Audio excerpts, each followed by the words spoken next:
예수님께서 언제나 기도하고 희망을 잃지 말아야 할 것을 가르치시기 위해 제자들에게 비유를 말씀하셨습니다. 어떤 마을에 하나님을 두려워하지 않고 사람들을 무시하는 재판관이 있었다. 그 마을에 과부가 한 명 있었다. 그는 재판관을 찾아가서 말하였다. 내 원수를 갚아주십시오. 그 재판관은 한동안 그의 간청을 들어주려고 하지 않았다. 그러나 얼마 후에 속으로 중얼거렸다. 내가 하나님을 두려워하지 않고 사람을 무시하지만 이 과부가 나를 귀찮게 하니 그의 간청을 들어주어야겠다. 그렇지 않으면 계속 와서 나를 괴롭힐 것이다. 주께서 말씀하셨습니다. 이 불의한 재판관이 말한 것을 들으라. 하나님께서 밤낮 부르짖는 하나님의 선택된 백성들의 간청을 듣지 않으시고 오랫동안 미루시겠느냐? 내가 너희에게 말한다.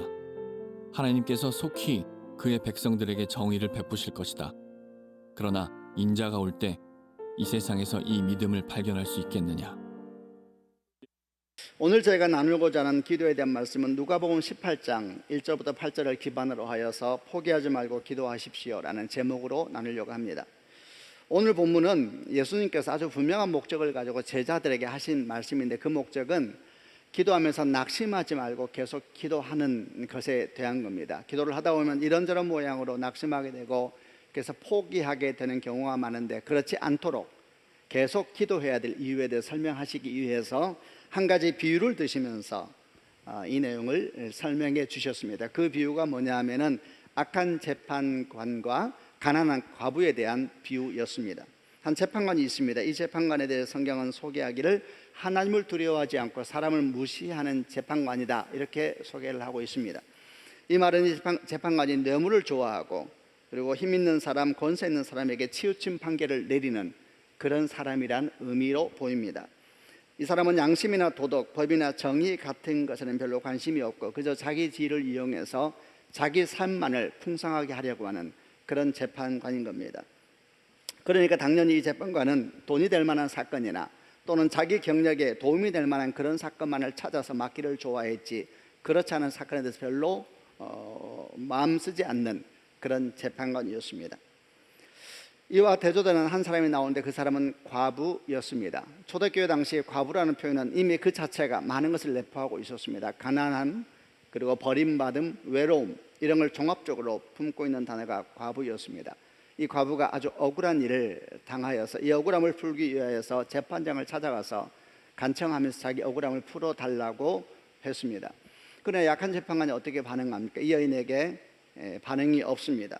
거들떠보지도 않지요. 간절히 구하면서 억울함을 풀어달라 구했지만은 전혀 반응하지 않습니다. 뒤에 말씀의 흐름을 보면은 이 재판관도 과부가 억울한 일을 당했다는 것을 알고 있는 것처럼 보입니다. 그러나 반응하지 않습니다. 왜냐하면 수고해서 그런 재판을 한다 한들 과부가 자기 주머니를 채워줄 사람도 아니고, 또 그런 재판을 수고해서 한다 한들 자기 경력에 별 도움이 될 만한 그런 재판도 아니었으니까 신경도 안 쓰고 관심도 안 가지고 있었던 겁니다. 그러나 이 과부는 포기하지 않았습니다. 끈질기게 재판장에게 나아가서 자신의 억울함을 풀어달라고 간청했습니다. 그러자 재판관이 어떻게 반응하는가? 성경은 이렇게 말씀을 합니다. 재판관이 생각하기를 나는 하나님도 두려워하지 않고 사람도 무시하지만 이 과부가 나를 너무 귀찮게 한다. 만약 그녀의 청을 들어주지 않는다면 계속해서 나를 귀찮게 할 것이 아니겠느냐, 이런 생각을 하여서 그래서 이 과부의 원한을, 간청을 들어주게 되었다, 이렇게 이제 말씀을 하시는 겁니다. 그 뒤에 주님께서 덧붙여서 이런 말씀을 하셨습니다. 6절부터 8절까지를 개역개정으로 한번 읽어보겠습니다. 제가 먼저 6절 읽겠습니다. 주께서 또 이르시되 불의한 재판장이 말한 것을 들으라. 7절 하물며 하나님께서 그 밤낮 부르짖는 택하신 자들의 원한을 풀어주지 아니하시겠느냐? 그들에게 오래 참으시겠느냐? 내가 너희에게 이르노니 속히 그 원한을 풀어주시리라. 그러나 인자가 올 때에 세상에서 믿음을 보겠느냐 하시니라. 이제 이 말씀을 통해서 우리가 어떻게 하면 포기하지 않고 낙심하지 않고 계속해서 기도할 수 있을 것인가, 그에 필요한 우리의 태도가 무엇인가에 대해서 몇 가지 나누어 보고자 합니다. 첫 번째는 우리가 포기하지 않고 기도하기 위해서 필요한 우리의 태도는 우리 안에 있는 잘못되고 왜곡된 어떤 생각을 끊어버릴 필요가 있다라는 겁니다. 그 생각이 무슨 생각일지 한번 쭉 나눠 보겠습니다. 우선 오늘 본문을 보니까 하나님께서 기도에 대한 설명을 하시면서 악한 재판관을 비유로 든 것은 대단히 특이하다고 여겨집니다. 그렇다면 하나님께서 이 악한 재판관과 같은 분이라는 말인가? 그럴 리가 없지요. 근데 왜 하나님께서 기도에 대해 설명하시면서 악한 재판관의 비유를 드신 것일까? 그 이유는 이 악한 재판관이 세상의 모습을 그대로 보여주는 아주 상징적인 사람이기 때문입니다. 이 악한 재판관은 우리가 세상에서 받는 상처와 그리고 거절감, 경험들을 생각나게 하는 그런 사람입니다. 여러분, 세상에서 오늘 비유에 나온 가난한 과부처럼 가난이라는 이유 때문에, 또는 주변에 도움을 줄 만한 힘 있는 사람이 없다는 이유 때문에, 또는 법적으로 사각지대에 있다는 이유 때문에 얼마나 많은 사람들이 억울한 일을 당하면서도 그저 감수하며 살고 있는지를 모릅니다. 예수님 당시만 그랬겠습니까? 오늘날도 마찬가지이죠. 우리나라만 그랬겠습니까? 아니죠. 이 땅 어디 가든지 기본적인 그런 성향은 똑같은 것입니다. 그래서 이 악한 재판관이 우리에게 보여주는 것은 우리가 살고 있는 이 땅의 모습의 본질이 어떠한가에 대해서 아주 상징적으로 나타내주고 있는 겁니다.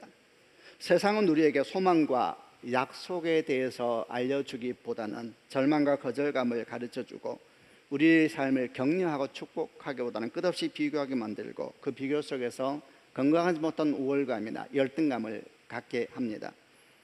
제가 아는 한 분이 있는데 이분이 사업을 하다 큰 어려움을 당했습니다. 아주 정직하게 살려고 애쓰는 분이셨는데 국제적인 금융 위기까지 맞이하면서 사업이 큰 위기에 처하게 되어서 이분이 한 번도 이전을 하지 않았던 일을 해야만 됐습니다. 그것은 돈을 빌리기 위해서 여기저기 이제 사람을 찾아다녀야 됐었는데 이분이 가만히 생각해 보았습니다. 누구를 도대체 찾아가야 될 것인가? 누구를 찾아가면 최소한 그 사람이 나를 좀 신뢰해주고 내게 돈을 좀 빌려줄 수 있을까? 생각하다가 한 사람이 생각났습니다. 그 사람은 이분이 사업이 잘 되고 있을 때에 많은 도움을 드렸던 그 사람이었습니다. 그래서 생각하기를 이 사람이라면 나를 신뢰해 줄 것이다. 이 사람은 내게 좀 돈을 빌려줄 것이다. 이런 기대를 가지고 그 사람을 찾아갔다고 합니다. 결론은 어떻게 됐을 것 같습니까? 몇십 분 동안 온갖 충고만 냅다 듣고 왔다고 합니다. 그분이 하는 사업에 대해서, 행동에 대해서 온갖 이야기를 다 하면서 그렇게 하면 안 된다, 정신 차려야 한다, 그렇게 충고를 하고 심지어는 꾸중까지도 했었는데 그런 시간을 몇십 분 동안 앉아서 듣고 왔다고 합니다. 그리고 나올 때에는 한 푼도 빌리지 못했습니다. 이런저런 얘기를 함께 나누면서 생각했습니다. 얼마나 마음이 힘들었을까, 얼마나 사람이 참 비참했을까 생각이 들었습니다. 그런데 여러분, 이런 일들이 세상에는 가득합니다.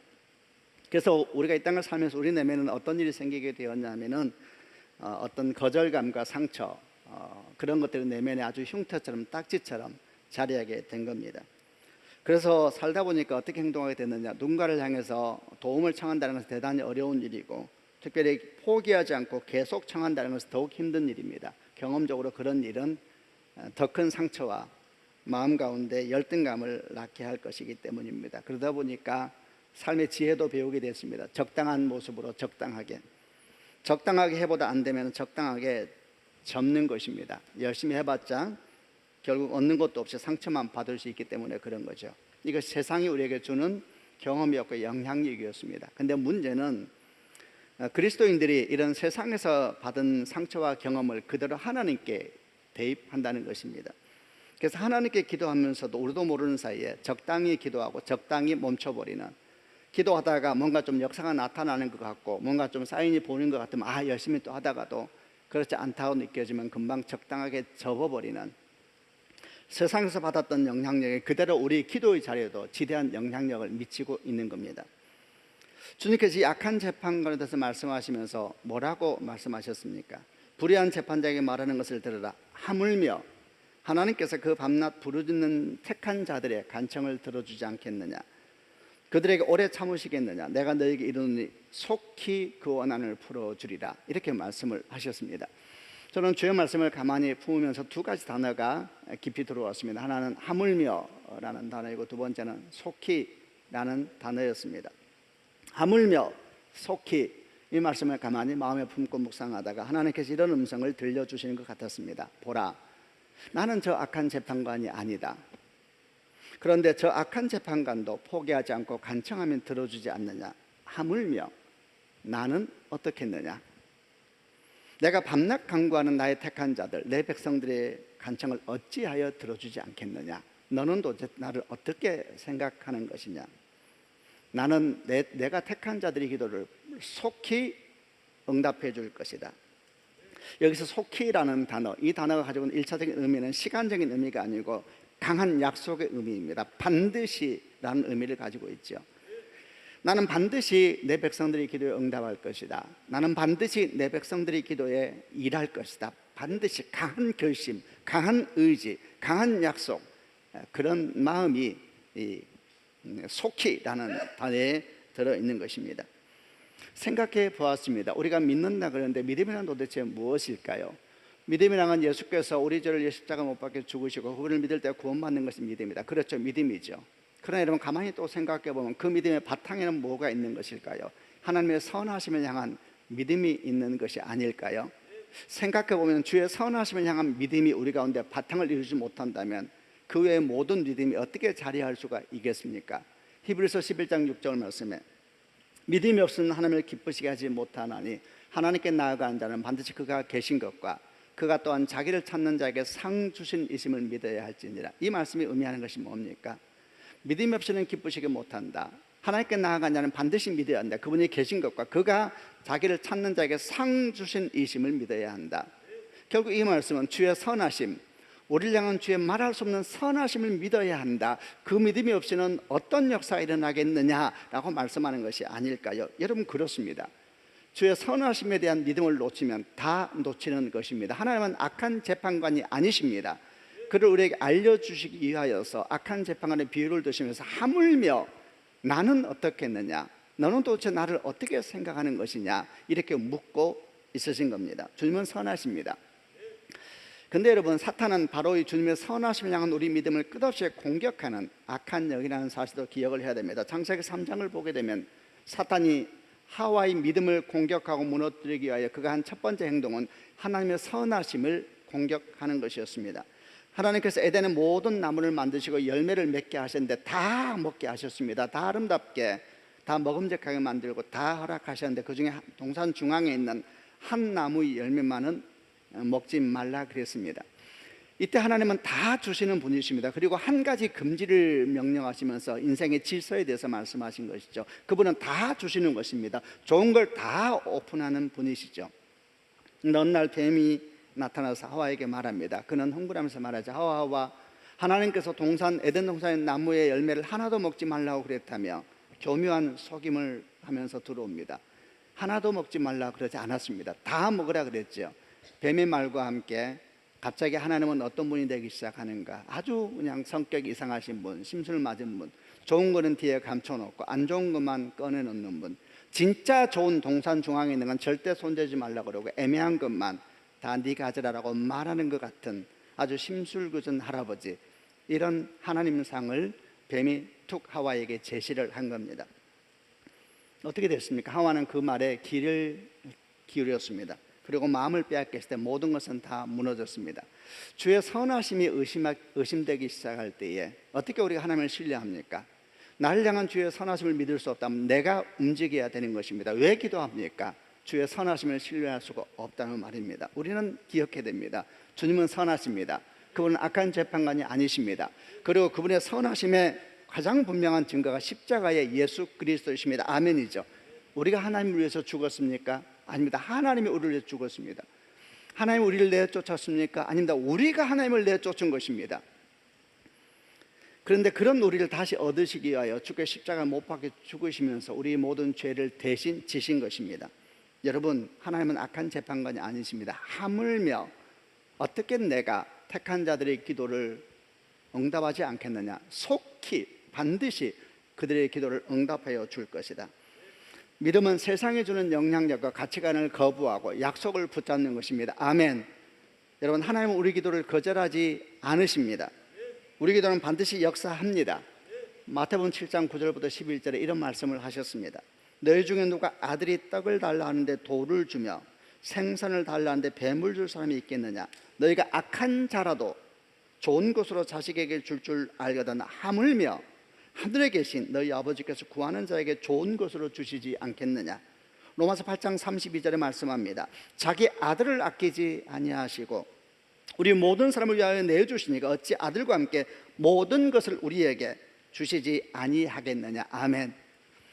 포기하지 않고 기도하기 위해 첫 번째 우리에게 필요한 것은 주의 선하심을 의심하지 않는 것입니다. 그분은 악한 재판관이 아니십니다. 하물며 어찌 내가 내 백성들의 기도를 모른 척한단 말이냐.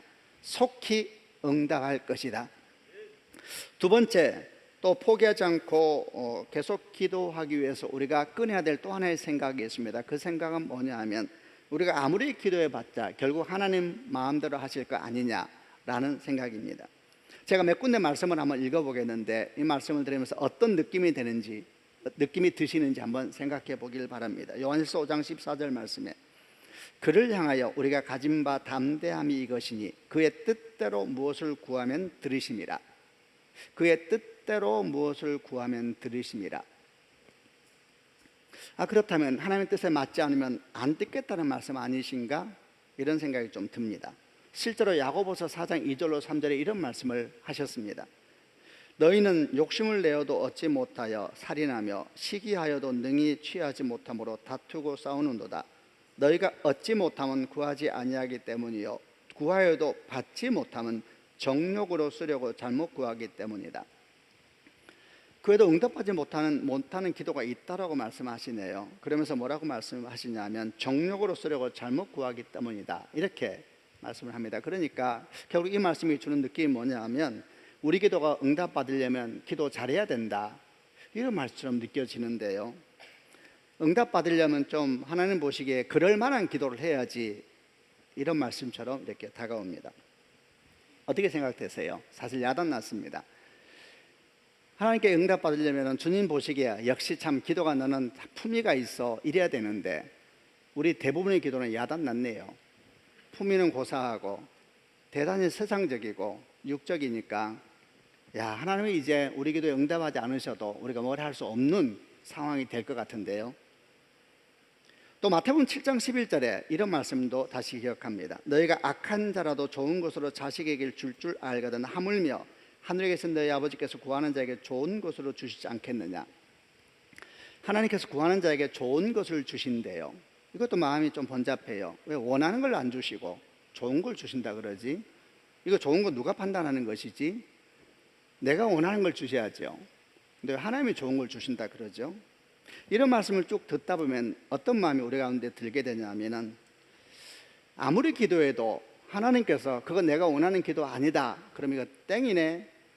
이런 생각이 든다든지 그렇다면 10년을 기도하고 20년을 기도해도 결국은 주의 뜻에 맞는 기도가 아니어서 나 혼자 소리 질러대고 나 혼자 울어댄 것이었다면 그 억울함을 어떻게 하는가?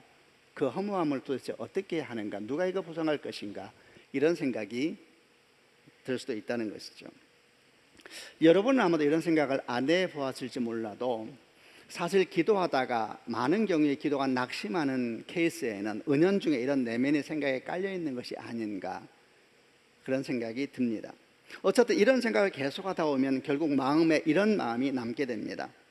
기도해봤자 결국 하나님 마음대로 다 하시는 거구나. 그럼 도대체 왜 기도하라 하신 것일까? 그냥 알아서 하시지. 어떻게 생각하세요? 기도해봤자 결국 하나님 마음대로 하시는 거 아닌가? 그러면 그냥 알아서 하시지 왜 자꾸 기도하라 하시는가? 기도해봤자 마음에 안 들면 그 기도 아니야 이랬을 거면 그냥 알아서 하시지 않고요. 이런 생각이 드는데 제가 사실 이 편에서 의도적으로 한 가지 불편한 단어를 쑥 집어넣었습니다. 그 단어가 뭐냐면 하나님 마음대로라는 단어입니다. 하나님 마음대로 하실 거면서 하나님 뜻대로 하실 거면서 죄송합니다. 마음대로라는 단어가 좀 묘한 불편함을 주는 것 같아요. 이런 얘기를 나누면 어떤 신앙 좋은 분들은 저한테 이렇게 말할지 모르겠어요. 아니에요 목사님, 하나님은 항상 선한 분이시고 좋은 분이니까 그분이 마음대로 주면 그거 그냥 받으면 돼요. 이렇게 말씀하실지 모르겠어요. 예, 맞죠? 근데 솔직히 좀 말해 보십시다. 아무리 좋은 것을 준다 해도 내게 물어보지도 않고 설명해 주지도 않으시고 이해시켜 주지도 않으시면서 당신이 좋은 거 나한테 주라 그러면 그럼 저는 그냥 무조건 받으면 되는 겁니까? 만약 그런 생각이 맞다면 이 땅에 있는 부모들이 다 자식을 위해서 하는 것이다 라고 말하는 것, 그 행동과 그 말도 다 합리화돼야 되는 것은 아닐까요? 여러분, 절대 오해하지 마십시오. 하나님은 결코 하나님 마음대로 하시려는 분이 아니십니다. 만약에 하나님께서 그렇게 하셨다면 이미 다 끝났습니다. 그렇다면 왜 하나님께서 우리같이 한심하고 변덕스럽고 도무지 신뢰할 수 없는 사람들과 이렇게 긴 시간 동안 씨름하시면서 여기까지 오셨겠습니까? 하나님은 결코 하나님 마음대로 하기 원하시는 분이 아니십니다. 그래서 우리를 기도의 자리로 초청을 하시는 겁니다.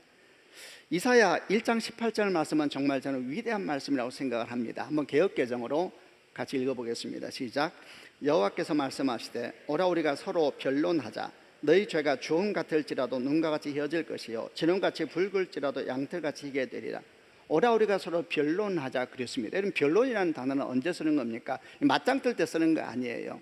서로 얘기 좀 해보자. 누가 옳은지 한번 이야기해보자. 이렇게 주님께서 말씀하고 계시는 겁니다. 오라 우리가 서로 변론하자. 얘기 좀 해보자. 함께 좀 나눠보자. 네 삶에 대해서 나눠보고 네 고통에 대해서 나눠보고 내 뜻도 좀 얘기해보고 네 뜻도 한번 얘기해보자. 우리 함께 나눠보자. 이런 말씀 아닙니까? 여러분, 이게 기도입니다. 기도. 하나님께서 우리를 기도에 초청하고 계신다. 이 일을 가만히 생각하면서 묵상하다 보면 우리는 중요한 두 가지 사실을 알게 됩니다. 첫 번째는 우리가 기도해봤자 하나님 마음대로 하실 거 아니냐가 아니라, 우리가 만약 기도하지 않는다면 그것은 우리 마음대로 하겠다고 선언하고 있는 것과 같다라는 겁니다. 여러분, 생각해 보십시오. 기도해봤자 하나님 마음대로 하실 건데가 아닙니다. 오히려 우리가 기도하지 않을 때 그것은 우리가 또 다른 선포를 하고 있는 것입니다. 무슨 선포입니까? 내 마음대로 하겠다라고 선포하고 있는 것이죠. 여러분 보십시오. 하나님께서 우리를 기도에 초청하고 계십니다. 그리고 이 초청에 응할 때 하나님 뜻과 내 뜻이 만나는 것이고 하나님 마음과 내 마음이 충돌하게 되는 것이고 그 충돌 사이에서 야복강가의 씨름이 시작되는 것이잖아요. 생각해 보십시오. 누가 우리를 기도에 초청했습니까? 하나님이십니까? 우리입니까? 누가 그 기도의 자리에 먼저 나와 계십니까? 하나님이십니까? 우리입니까? 저는 오늘도 주일 예배하면서 똑같은 생각을 했습니다. 여러분 와서 예배 드릴 때마다 여러분이 와서 주님을 찾는다고 생각합니까? 아니면 주님이 와서 여러분을 기다리고 계신다고 생각합니까? 이거는 질문할 것도 없는 것입니다. 주님이 와서 여러분을 기다리고 계시는 것입니다. 아멘이죠. 누가 우리를 기도의 자리에 초청했습니까? 그 기도의 자리에 먼저 나와 기다리고 계시는 분은 누구십니까? 우리입니까? 하나님입니까? 하나님이십니다. 마음대로 하려는 자는 누구입니까? 하나님이십니까? 우리입니까? 하나님의 기도의 초청에는 그리도 관심이 없으면서 함께 기도하자라는 말에 대해서 하나님 마음대로 한다고 소리 지르고 있는 그 사람은 도대체 누구입니까? 기도하지 않으면 결국 내 마음대로 하겠다고 하나님께 선언하고 있는 것입니다. 여러분, 다시 말합니다. 기도해야 하나님의 뜻과 내 뜻이 만나고, 기도해야지 그 뜻과 뜻이 충돌하면서 도대체 무엇이 진리인지 우리는 적나라하게 부딪히게 될 겁니다.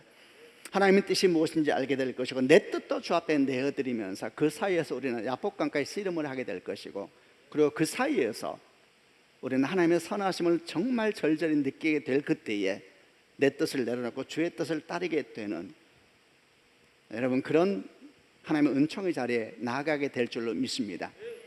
오히려 기도하지 않으면 어떻게 되는가? 기도하지 않으면 그런 역사가 일어나지 않습니다.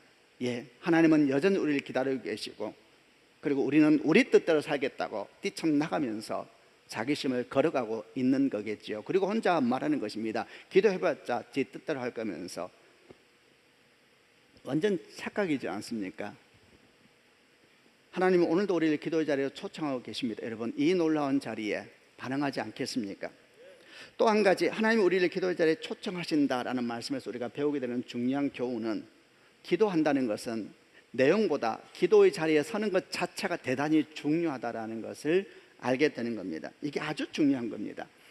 지금 우리가 나눈 것처럼 하나님께서 우리를 기도에 초청하시지요. 이때 가장 중요한 것은 그 기도에 반응하면서 그 자리에 나아가는 것이 가장 중요한 것입니다. 이는 기도의 내용보다도 훨씬 중요하며 본질적인 것입니다. 저는 이를 묵상하면서 어머님과 저의 대화를 생각해 보았습니다. 기도를 보통 대화라고 하지 않습니까? 어머님과 저의 대화를 생각해 봤습니다. 저는 어릴 때에 또는 젊었을 때에도 심지어는 결혼하고 나서도 어머니가 대화할 때에 특별히 할 말이 없으면 전화를 하지 않았습니다. 그리고 그때 저는 대화라는 것은 내용이 중요한 것이다 이렇게 생각을 했었습니다. 근데 이제 저는 조금 더 많이 컸습니다. 아이들은 성장하여서 이제 저하고 결론 맞짱 뜨기 시작하고 있고 아이들 성장해서 제가 이제 부모의 자리가 되었습니다. 그러면서 저는 언젠가 배우기 시작했습니다. 기도는 내용보다 대화는 내용보다 대화 자체가 참으로 소중한 것이었구나. 제가 이제 알았습니다. 우리 어머니에게 필요한 것은 제가 엄청난 말을 하는 게 아니었고 내 목소리라는 사실을 알았습니다. 우리 어머니가 제 목소리를 들을 때 얼마나 기뻐하는지, 제 목소리만으로, 제 호흡만으로 우리 어머니의 숨결은 살아나고 내용이 아니라 우리 어머니는 치매가 요즘에 심해지셔서 금방 말한 것도 다 잊어버립니다. 내가 무슨 약속을 한다고 기뻐하는 것이 아닙니다. 그냥 내 호흡, 내 숨결, 아들의 언어가 우리 어머니의 귀에 들릴 때에 우리 어머니는 낙심해 있다가도 지쳐 있다가도 그저 신나하십니다. 그리고 세상에서 제일 사랑한다고 저한테 말씀하곤 합니다. 이제 조금 제가 성장해서 알게 됐습니다. 기도라는 것은, 대화라는 것은 내용이 아니라 대화 자체가 생명력이 있는 것이구나.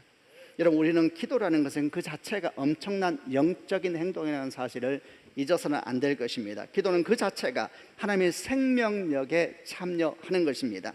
근데 사탄은 어떻게 행동하는가? 사탄은 이런 기도를 오직 그 내용과 결과에만 집중하게 만듭니다. 그것이 오늘날 우리 기도가 맞이하고 있는 위기인 것입니다. 왜 기도를 포기하겠습니까? 내용에만 너무 초점을 맞추기 때문에 그런 것입니다. 기도 자체가 가지는 엄청나고 위대한 영적인 운동력을 잊어버리고 내용에만 초점을 맞추다 보니까 그 내용이 응답되지 않는 것처럼 보인다든지 그 내용이 내가 원하는 대로 흘러가지 않는 것처럼 보이면 관계 자체를 끊어버리는 매우 사탄이 원하는 그런 결과가 우리도 모르게 우리 삶의 자리에서 일어나고 있다는 것입니다. 그러나 우리가 아주 주목하면서 배우려고 하는 기독교 역사의 수많은 믿음의 사람들이, 기도의 사람들은 일찍 이 사실을 대단히 잘 알고 있었습니다. 그들은 우리에게 계속해서 기도에 대해서 전해 주었습니다. 기도는 내용보다는 그저 하나님을 주목하고 그분의 임재 앞에 머무는 것이 초점인 것이다. 그분은 알았던 것입니다. 기도의 큰 파동은 내용 이전에 그분의 존재 안에서, 그분의 임재 안에서 그저 호흡하고 그저 그곳에서 머물러 있을 때에 이미 하나님의 역사는 일어나고 있는 것입니다. 만약 우리가 기도의 내용에만 초점을 맞추고 결과에만 초점을 맞춘다면 그런 기도는 결코 하나님과 우리의 관계를 더 넓혀주거나 더 깊게 하기에는 어려운 아주 얕은 기도가 되고 말 것입니다. 다시 한번 축복합니다. 우리는 기도하되 그 기도의 자리 자체가 가지는 엄청난 영적인 영향력, 그 의미를 항상 잊지 않는 축복이 있기를 바랍니다. 그래서 여러분, 기도에 응답이 없는 것 같아서 기도를 멈춰버린다는 것은 대단히 큰 영적인 손실인 것이고, 이는 분명히 그 배후에 사탄의 악한 영향력이 있다고 봐야 할 것입니다. 마지막 세 번째, 우리가 포기하지 않고 기도하기 위해서 필요한 것은 무엇인가? 그것은 기도는 씨를 뿌리는 것과 같다라는 것을 기억해야 한다는 겁니다. 마가복음 4장 26절부터 29절까지 주께서 하신 말씀을 들어보겠습니다. 제가 26절을 읽겠습니다. 예수님께서 말씀하셨습니다. 하나님 나라는 밭에 씨를 뿌리는 농부와 같다. 27절, 밤낮으로 자고 일어나는 동안 씨가 싹이 나고 자란다. 사람은 그것이 어떻게 자라는지를 알지 못한다. 땅은 저절로 열매를 맺게 한다. 먼저 싹이 나고 다음에는 이삭이 나오고 마침내는 나달이 여문다. 곡식 익으면 농부가 와서 낫으로 그것을 거두어 드린다. 그것은 추수 때가 되었기 때문이다. 농부는 왜 씨를 뿌립니까? 왜 그렇게 수고합니까? 그는 압니다. 믿는다는 표현도 필요 없습니다. 그는 압니다. 뭘 압니까? 때가 되면 그 씨가 뿌리를 내리고 열매 맺는다는 것을 아는 것이죠. 그래서 밤을 새면서 아침부터 저녁까지 수고하고 애쓰면서 잡초를 제거하고 돌멩이를 제거하면서 그 길을 걸어가는 것입니다. 여러분, 이것이 창조의 원리입니다. 아멘이죠. 근데 이것이 하나님 나라가 바로 그렇다라고 주님께서 말씀하셨습니다. 하나님 나라가 바로 그런 것이다. 기도가 바로 그런 것이다. 기도는 씨를 뿌리는 것과 같은 것이다. 이렇게 말씀하고 있습니다. 하나님의 대사라고 하는 책을 쓴 김하정 장로님, 그 책의 내용 중에 이런 내용이 나옵니다. 그분이 중국 대사로 있을 때에 그분이 드렸던 끈질긴 기도에 대한 내용이 나옵니다. 어떤 사람을 위해서 기도할 때는 10,000번 이상 기도했다는 것입니다. 매일 한 번씩 기도했다 했을 때 30년을 기도하게 되면 10,000번 이상의 기도가 되는 거잖아요. 그분은 말합니다. 어떻게 이 기도를 주께서 응답하지 않으시겠느냐, 이런 표현을 하면서 설명을 합니다. 사실 장로님이 그런 기도 속에 자란 사람이었습니다. 장로님의 어머니가 44세에 4세의 아들을 낳았는데, 그리고 어머니는 매일 주 앞에 기도했습니다. 그리고 장로님은 25살 되었을 때 마침내 그 기도의 열매가 맺혀지면서 교회를 나가게 되었는데, 그때 어머니는 이미 소천하고 난 뒤였습니다. 그러나 그 기도는 계속 역사하여서 장로님의 삶 가운데 정말 아름답고 놀라운 하나님의 역사를 이루어 갔습니다. 장로님이 어느 날 미국에서 세계적인 예언가를 만나게 되었는데, 그분이 장로님을 보자마자 이렇게 말을 했다고 합니다.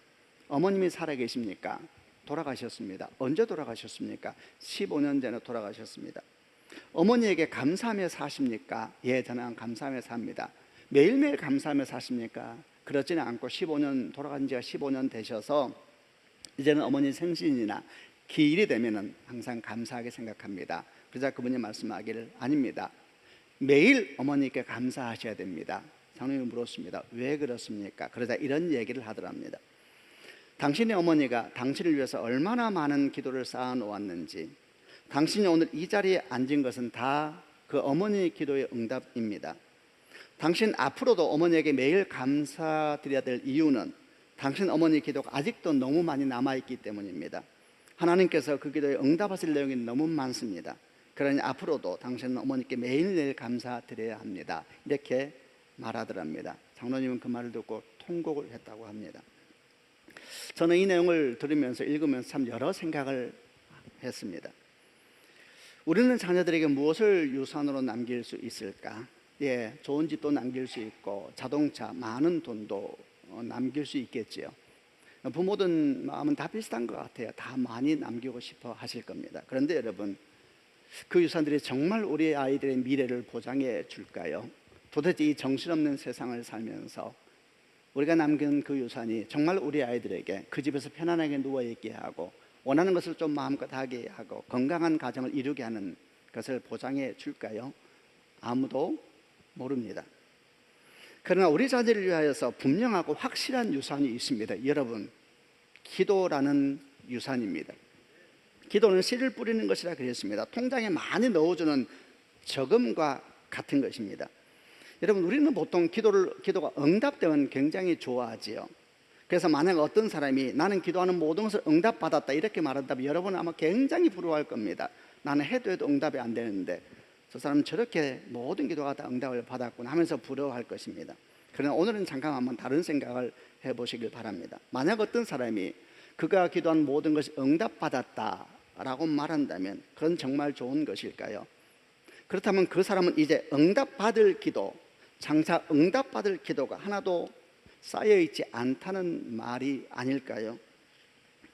돈을 벌어서 순간순간 자기가 원하는 것을 사는 것도 좋겠지요. 그러나 지혜 있는 사람이라면 때로는 쓰지 않고 모아서 미래를 준비하기도 하는 것 아닌가요?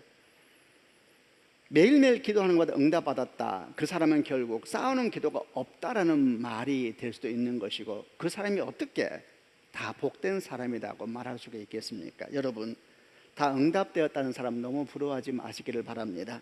그리고 지금 응답되지 않았다고 낙심할 것도 없습니다. 어떤 기도도 공중에 흩어지는 기도는 없기 때문입니다. 하물며 내가 택한 자들의 기도를 어찌 응답하지 않겠느냐, 속히 그의 간청을 들어줄 것이다 하셨습니다. 어떤 기도도 공중에 흩어져 버리는 기도는 없는 것입니다. 우리 함께 씨를 뿌리십시다. 그리고 마침내 하나님 때에 우리가 걷지 못한다면 여러분의 자녀가 그 씨의 열매를 거두지 않겠습니까? 시편 126편 6절 말씀에 울며 씨를 뿌리러 나가는 자는 반드시 기쁨으로 그 곡식단을 가지고 돌아오리로다.